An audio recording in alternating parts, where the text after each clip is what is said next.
In this lecture, I will discuss the second topic of the playlist Orthopedic Rehabilitation Protocol. First, I will discuss the rotator cuff and its rehabilitation. Second, the topic is the shoulder dislocation.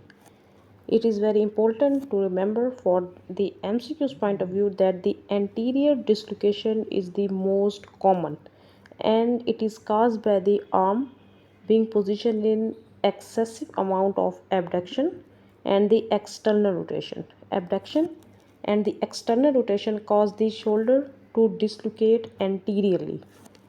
Arm held in an abduction and internal external rotation, loss of normal contour of the deltoid muscle and acromion prominent posteriorly and the laterally.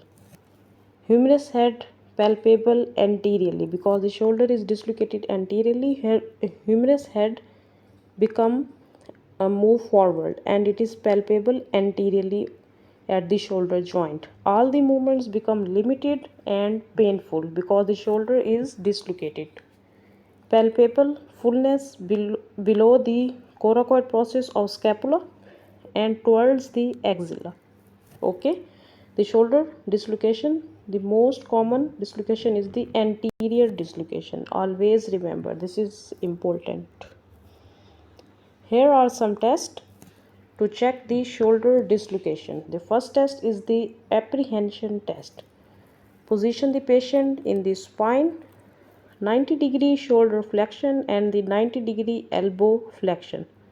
Therapist move the patient shoulder in the external rotation slowly, and if the patient, here is the picture, if the patient feel pain, then this is the sign of the glenohumeral or shoulder joint instability in the anterior direction.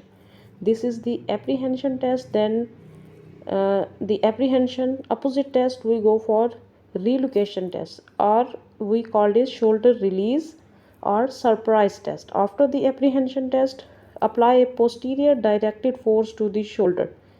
If the physiotherapist posteriorly directed force applied to the shoulder after the apprehension test, the patient symptoms relief, the pain of the patient relief, and this is the sign of the glenohumeral instability. Subluxation means partial dislocation or the dislocation. Here is the two tests for the shoulder joint dislocation: apprehension and shoulder release. We also have the non-surgical rehabilitation for the shoulder dislocation.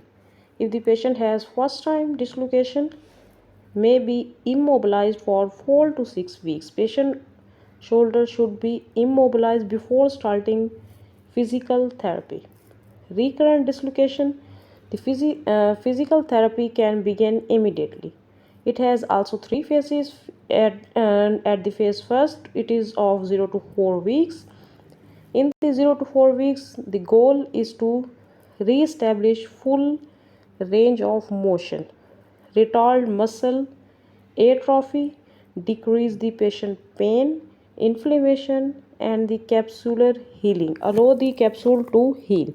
These are some goals at the 0 to 4 weeks of rehabilitation.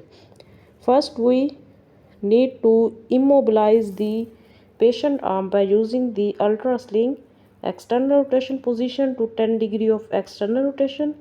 Use at all times. This sling can use at all times except showering or bathing. So we remove this sling and all the other times we use the slings. So that the recurrent dislocation not occur.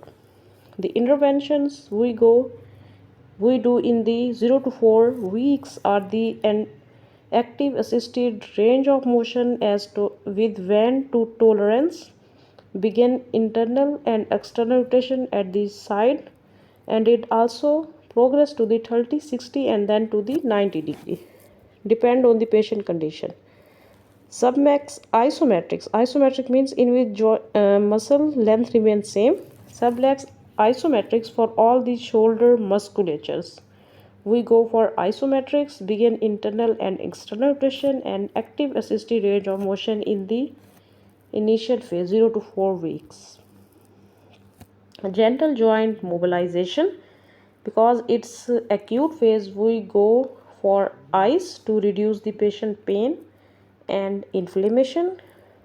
Then we will go for phase 2, which is of 4 to 8 weeks, and the 4 to 8 weeks we have the goal to increase dynamic stability, increase the strength of the shoulder joint, and maintain the full motion.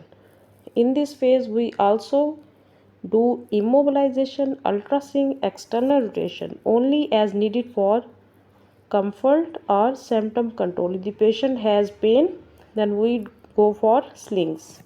And intervention in the second phase is the isotonic strengthening. In this, the muscle tension remains same. Rotator cuff, strengthening of rotator cuff, scapular stabilizers, deltoid, biceps, and the triceps. We do isotonic strengthening of these muscles. Rhythmic stabilization, basic, intermediate, and the advanced depend on the patient condition. And the third phase, we do increase the neuromuscular control, especially in the apprehension position in which the fear of subluxation occur.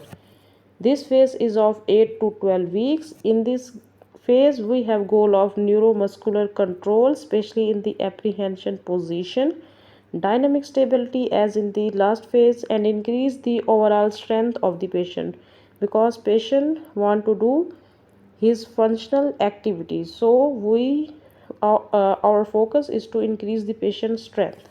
And the intervention we do in this phase is to isotonic exercises as previously. Begin dynamic stabilization. Introduce basics polymetrics. Polymetrics means the exercises we do in the all planes. These are the examples. The patient hold the ball and the throw it. In athletes, we go for advanced exercises also. External and the internal rotation in the 90-degree abduction we go for the patient demand, patient need. We do exercises according to him.